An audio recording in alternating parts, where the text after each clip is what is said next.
How you doing, guys? Scott Jansen here. In this video, I want to talk about the ACH fundamentals, what makes ACH different, and what makes it work with such rapid speed. So this question was given to me by someone looking to get into our ACH training and was curious just about the basics and fundamentals. And I realized I've really made a video about this. So I want to go through these fundamentals, these rules, these ideas, and these insights of ACH in case you're brand new to this thing called advanced conversational hypnosis. So let's get into the first thing. When we talk about advanced conversation hypnosis, I want to differentiate straight away. I'm not talking about the more traditional, definitely not traditional, but the more traditional conversational hypnosis training, which is based on language patterns, which is based on hypnotic suggestions, based on relaxation, based on using crazy stories and all of this sort of stuff, which we all know is very forced for clients. And it's basically telling the therapist they have to do a lot of setup. There's a lot of scripts. There's a lot of reading. There's a lot of forced language patterns, which ultimately turn what could be a very fast session with clients into something that's very long-winded. So when I'm talking about ACH, don't let the name fool you. That's just the name we gave it. What I'm talking about is the therapy portion of the breakthrough, which is the only thing that matters, guys. Therapy, not hypnosis. Therapy is what clients pay for. And I think where the confusion comes in is hypnosis should become a byproduct, not a prerequisite for a breakthrough or contact with the unconscious mind. We're told by every trainer out there, every traditional trainer, that you have to put a client into hypnosis in order to have contact with the unconscious mind, when in actuality, it's the opposite way around. By just investigating the problems, doing therapy, hypnosis becomes a byproduct and it becomes the least most important part of the interaction. We're told that hypnosis is happening to us all the time.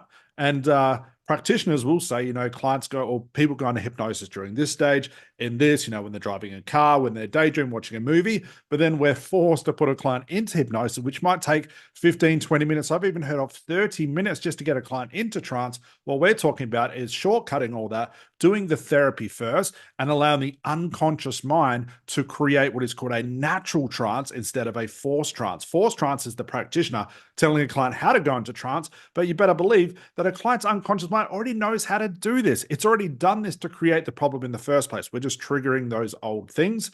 So in this case, we talk about ACH as the therapy, not hypnosis. Therapy is what clients pay for. Clients do not pay for hypnosis. Hypnosis is a byproduct, not a prerequisite for a breakthrough or contact with the unconscious mind.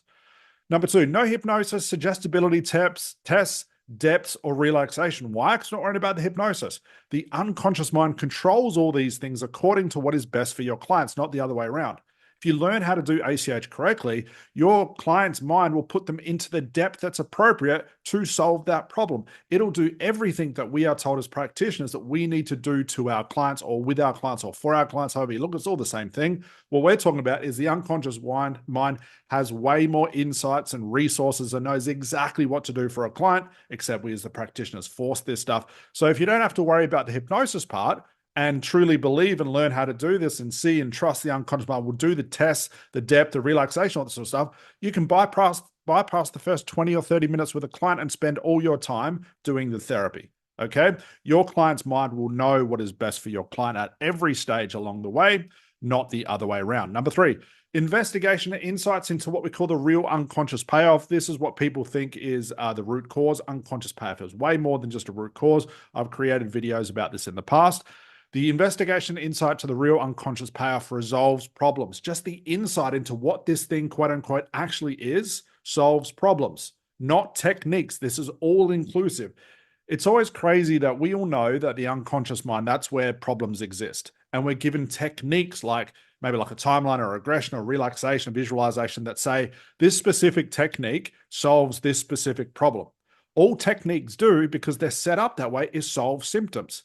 How do you know you need to do it or use an anxiety technique?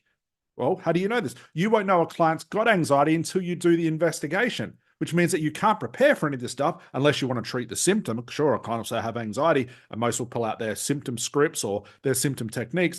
But the very art of finding the unconscious payoff or this root cause thing to investigate what the real problem is. And as a matter of fact, to doing that, let's say anxiety, quote unquote, a version of anxiety, whatever the client calls it, does come as a new insight. The very act of finding that insight will resolve the problem. What are we talking about here? This is the biggest aha moment for our students, because they realize just finding out what the real root cause is, the real unconscious payoff, resolves the problem. They don't need to add a technique on top of that, like a timeline or regression or visualization, to solve the problem. The unconscious mind already knows how to do it. It created the problem. It also knows how to resolve this. Now, a lot of people say they do this, they give their clients space, but then they add or tack on top of that the techniques. You don't have to worry about any techniques, which mean all those technique things you've learned, the scripts, the language patterns, all that sort of stuff, you can throw in the bin, but you have to learn how to investigate this stuff. And that is a course all by itself, guys. Number 4, we look at natural trances, not forced. As I said before, if you do the therapy portion correctly, you'll create a natural state of trance. Your client will pop into a natural state. And that natural trance that you have to be very persistent with, but also very patient with when you're doing the investigation and find the unconscious payoff, will happen. And it will be, let's say, I'm just going to throw this number out there, 1 million times more powerful than a forced trance. When you're forcing a client down a technique, forcing a client into trance, forcing a client into relaxation, what do you think is going to happen? Forcing over time is basically saying, hey, unconscious mind of my client, I know more than you. You go do it this way. And we as a therapist do not know, no matter who's training, no matter how many certs are on the wall, you don't know what's best for your client. Your client's mind does. So we create natural trances, not forcing them. We also do mini sessions, not multiple. There's a thing out there which I'm sure no practitioner, no trainer has ever tested this stuff. They just throw these ideas out there. They say you need to do multiple sessions because the unconscious mind relies on repetition. Who comes up with this stuff? Has anyone tested this stuff? Has anyone got the data to show this stuff? No. Instead of doing multiple sessions, which is basically doing this session from start to finish the more traditional way, sending your client home with homework, then get them in again, homework, in again, homework.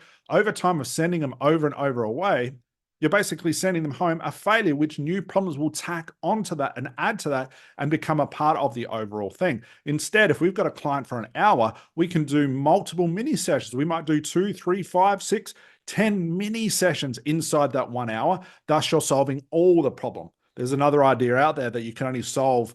I'm just going to throw these numbers out. I'm not sure what these are trying to say. 50 or 60% of the problem gets resolved in the sessions. The other parts, all the homework and audios. Again, I don't know who comes up with this stuff, but you do not need multiple sessions.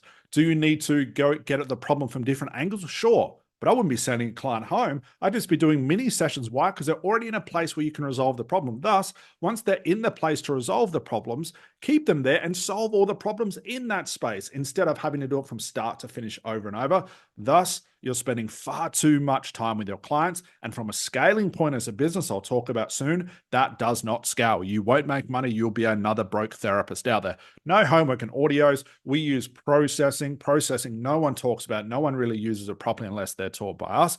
Processing is the homework. And it's the unconscious mind doing the therapy while you're not there. Adding homework and audios on top of that is like going to the doctors, them giving you a diagnosis, and then you coming up with your own things to do on top of that, which has nothing to do with the real problem because you don't know what the real problem is. And now you're forcing consciousness on top of something that needs to resolve unconsciousness. Okay. So processing basically telling the unconscious mind, hey, client's done with me today. You keep doing what you're doing while you're at home. You never need to see me again. We're putting the unconscious mind back in action to start to resolve problems and knock down all the dominoes that are associated to that one problem.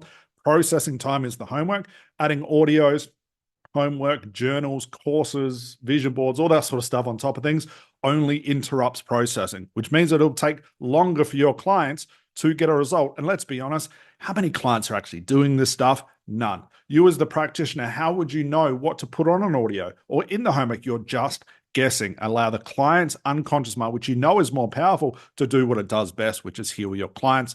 Number 7, higher price for quality clients. Speed scales, guys. The quicker you get results with clients, not multiple sessions, not all the extracurricular stuff, because let's be honest, clients are lazy.